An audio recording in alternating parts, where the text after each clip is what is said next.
Everyone, kumusta po kayo? So, last time po is na-discuss ko po about capacitive reactance. So, doon is na nakita natin yung video ko is na-discuss ko doon kung ano yung relationship ng capacitive reactance with the frequency and then capacitance. So, this time is And kung kung napanood yung video ko is nagkaroon din tayo ng exercise doon. So, okay. Araw naman po is i-discuss po natin yung mga vectors sa RC circuits. So, okay. So, figure 1 is ipa-plot natin yung mga example ng complex impedance values, no? Para ma-visualize natin yung relationship ng capacitive reactance versus resistance. Okay? So, dito is ipa-plot lang natin yung mga complex impedance na ito dito sa RC plane natin. So, let's say for example yung number 1, 3 minus J0. So, count lang tayo ng 3. 1, 2, 3. And then yung imaginary value niya, 0. That's why dito lang din naglalies yung coordinates natin. Same thing with number 2. So, dito, 4. Then, J0 yung value niya sa XZ. So, that's why dito lang din yung coordinates natin. So, number 3, we have 2 minus J3. So, yung R natin equals to 2. And then, yung XZ natin is J3. So, yung point natin or yung vector natin, yung coordinates is nandito siya. So, i-plot lang natin. Then, yung 4, so we have 5 minus G5. So, yun. Count tayo. 1, 2, 3, 4, 5. Then, pa-plot lang natin. Ito yung G5. So, this is the coordinates. So, yung 5 naman, number 5 is 0 minus G4. So, 0 yung resistance natin. Yung capacitive reactance natin is 4. So, nandito po yung coordinates natin. Okay? So, dito naman is mayroon tayong tawag nito. Characteristic ng signal pagdating po sa RC circuits. So, meron tayo ditong pure capacitance, merong capacitance and resistance. So, dito sa pure capacitance, sinasabi natin dito is the current leads the voltage by 90 degrees.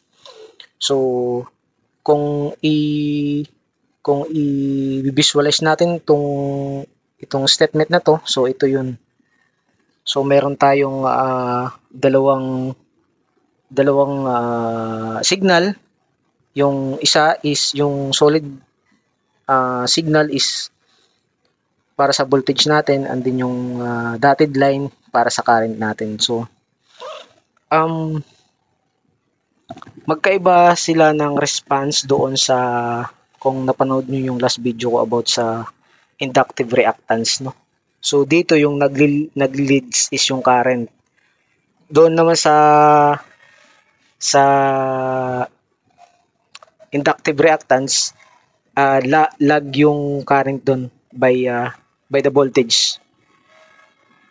So, kumbaga, the current lags by 90 degree in the RL circuits. So, dito sa RC circuits is yung current naman yung nagli-leads. So, ito, kung mapapansin natin dito sa graph na to, so yung voltage, paakyat pa lang siya. Paakyat pa lang. Pero yung current natin, itong dotted line is pababa na. So, ibig sabihin, mas nauuna sa mas nauuna yung or nagli-lead yung current by 90 degree sa voltage natin sa pure capacitance. Okay? Una sa phase separation yung current, that's why meron tayo ditong kung ipa-plot natin yung signal na to sa pure capacitance, meron tayong 90 degree na phase separation. Okay?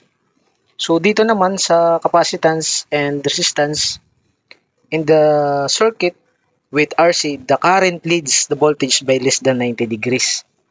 Okay? So pag combination na ng capacitance and resistance, meron tayong phase separation na less than 90 degree. This one sa capacitance and resistance circuit. Okay? So, mayroon silang similarity doon sa RL circuit pag combination na ng dalawang components. Let's say yung inductor at saka resistor, pag kinumbine sila sa isang circuit, and then pag kinumpute natin yung phase separation, halos same lang din sila. Merong less than 90 degrees na phase separation or phase shift. Okay? So dito meron akong problem or mayroon akong exercise about RC circuits. So, this one. The capacitive reactance in an RC circuit is 3,800 ohms and the resistance is 7,400 ohms. What is the phase angle? So, dito tinatanong yung phase angle or yung phase shift. So, kung napanood nyo yung previous video ko, meron tayong formula doon na or meron tayong tawag nito? Yes, yung formula ng phase shift. So, kung ang formula ng phase shift is same lang din doon sa RL circuit na tan theta is equals to XL over R or XC over R. So dito, yung formula natin sa phase calculation ng phase angle is the same lang din sila. So dito mayroon tayong, so ito yung formula natin, tan theta is equals to XC over R. And then theta is equivalent to inverse of tan or arctangent. Then substitute lang natin yung value ng XC, negative 3,800 ohms, and then over 7,400. So calculating the value of theta, we have 27.18 degrees. Okay? So meron ako ditong parang pictorial diagram kung ano yung itsura ng or paano natin ma-analyze yung phase angle. So ito dito, ito. So ito 'yun.